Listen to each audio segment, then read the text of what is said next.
Hello everyone, I'm back, and today I'm going to be showing you the Reaper Elite Specialization from Guild Wars 2 Heart of Thorns Beta.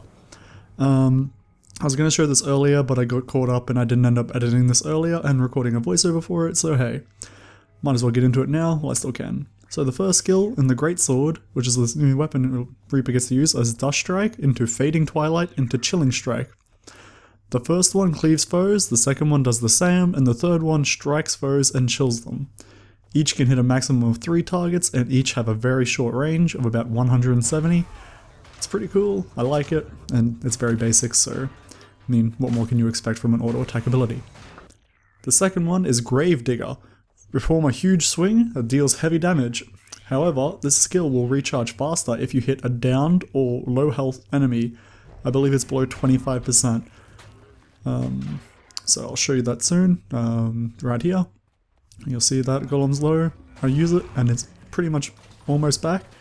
They made an amendment to that, I believe, in the second beta, because this is recorded on the first, that it's quicker. It's instant recharge now. The third one is Death Spiral. Conjure a drill of dark energy on your blade and rend the armor of the foes in front of you. So if you don't know what that means, it basically means you do a big spiral and inflicts vulnerability on the enemies in the cone in front of your weapon.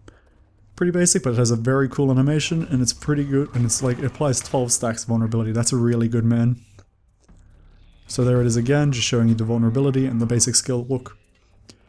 The fourth ability of the Reaper Great Swords class skill set is Nightfall.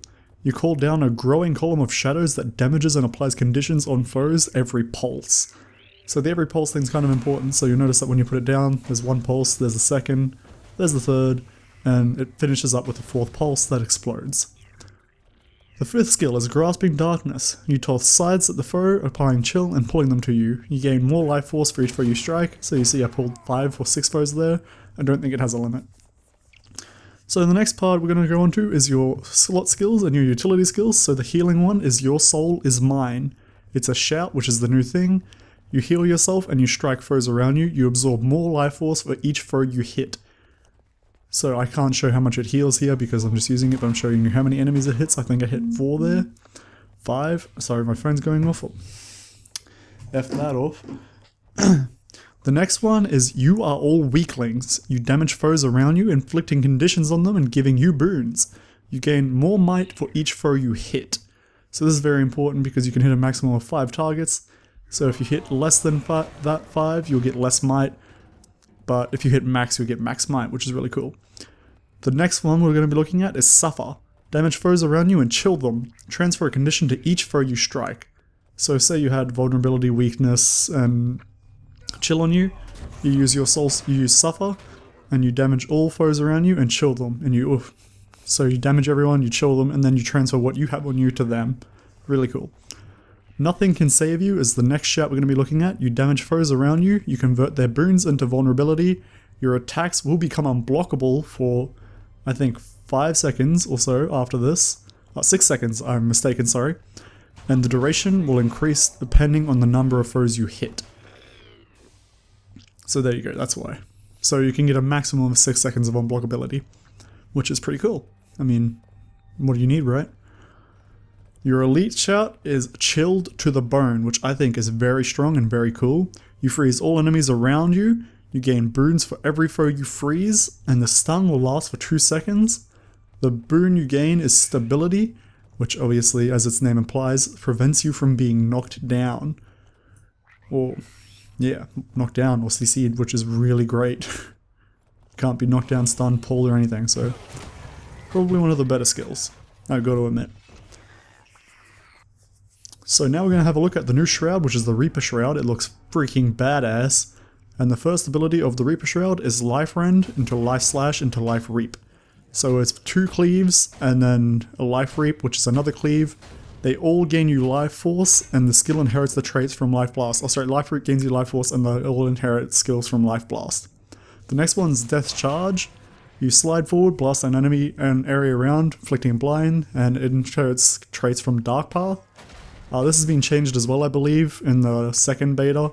You stop on the first target you hit now. You don't go through them all. Third one is Infusing Terror. You shroud yourself with dark armor. grants you stability every second. You can choose to shatter this armor to inflict fear, as you just saw I did. Really cool, I love it. The fourth ability is Soul Spiral. Spiral and damage nearby foes, dealing high damage. This skill will inherit traits from Life Transfer.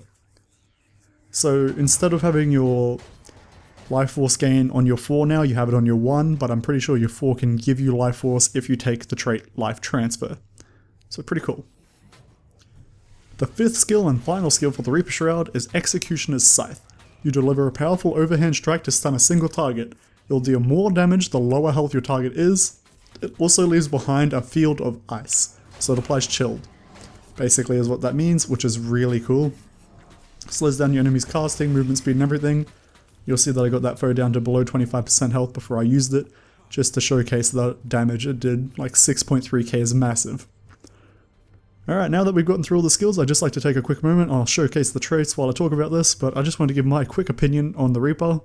As someone who plays Necromancer as their main class in Guild Wars 2, I have quite a lot to say, but I'll try to dumb it down to about 1 minute. Basically, I love this class. Like, the Reaper was probably my favorite elite spec to play during the beta. However, I was quite surprised to see that the Daredevil, which was the Thief's one, was a really close second for me. So it's pretty interesting, but yeah, I love it. I feel like strong. I feel I didn't play it anywhere near the way you're meant to, but I still had a lot of fun with it. And yeah, I don't know, like, I did PvP with it, I never did PvE, so I can't say how good it is there. Of course it is a beta test, so everything I played and did was always subject to change, as it is with these things. One thing I do want to mention with this video though, is that I neglected to put in one of the shouts, which is Rise, which summons Shambling Horrors for each nearby enemy you struck. Shambling Horrors absorb damage for their master as long as they're attacking, but they will lose health over time. Pretty cool shout, I forgot to put it in, I am very sorry. Anyway, for this video, I think that'll be it. Thank you very much for watching, I hope you all enjoyed, and I think I'll see you another time. Peace.